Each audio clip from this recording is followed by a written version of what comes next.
So the problem two for the IC procedure is going to be about a planetary gear.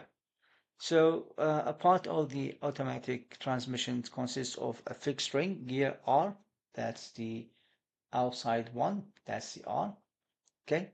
And three equivalent gear, P, that's 1, 2, and 3, and the sun gear in the middle, the S gear.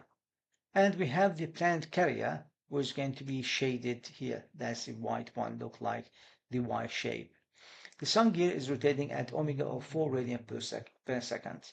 We need to remind the angular velocity of the planet carrier. So we know the velocity, the angular velocity of the gear in the middle, the big one, and we need to know what is the omega of that part, the Y one.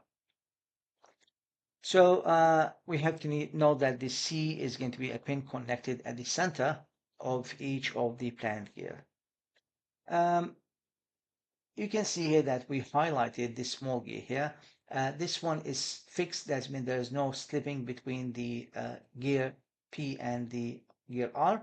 So we're going to consider that we can sketch something similar to what we had in the previous example, the IC, or the instantaneous center of the zero velocity.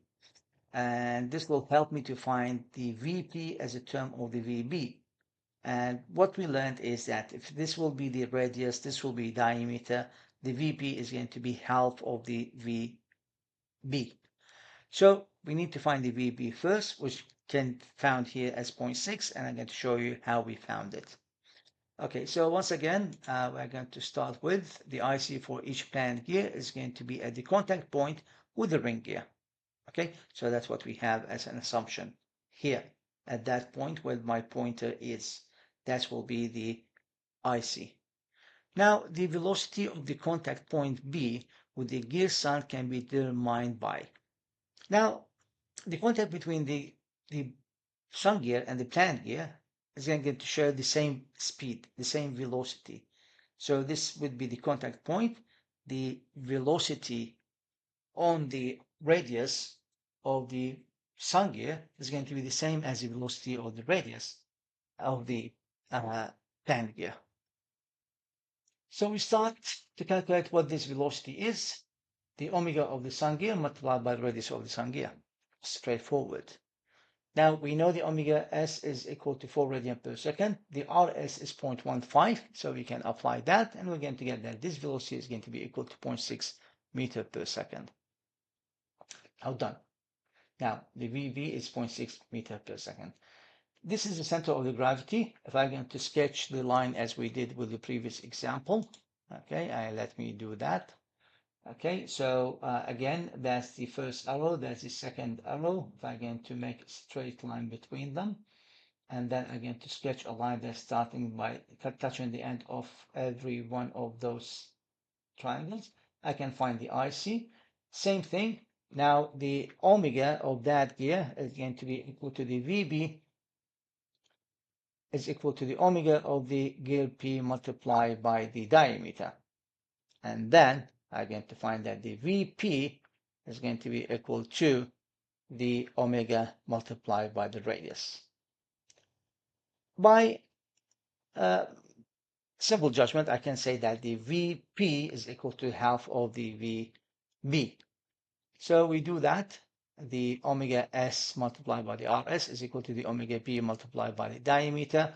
So we can find the omega p, and this will be equal to 6 radian per second.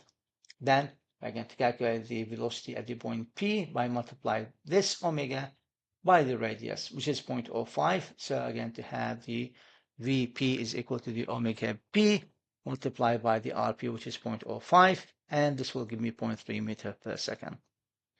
We can actually do the previous step with the solution that we had for the tire, and we're going to reach the same answer. Now I know the omega at the point B. Now this omega is going to be the same omega we're going to have here.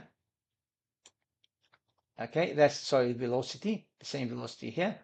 We can find what is the radius length here, where it's going to be consist of two lengths. The first one is going to be From the point C to that point, we're going to have the 0.35, sorry, 0.15, which is that radius. Okay, this will be the same one here. And from the point B to the point P is going to be the 0.05. That means the C to P is going to be 0.15 plus 0.05, and this will make it 0.2. Then simply I can calculate the omega multiplied by this distance is going to be the velocity. Sorry, the omega p multiplied by the rp is same velocity we're going to have here. So the omega c multiplied by the rs plus the rp is going to be equal to the omega p multiplied by the rp, which is equal to 0.3. So we rearrange the equation, and we will come to the solution that the omega c is equal to 1.5 radian per second.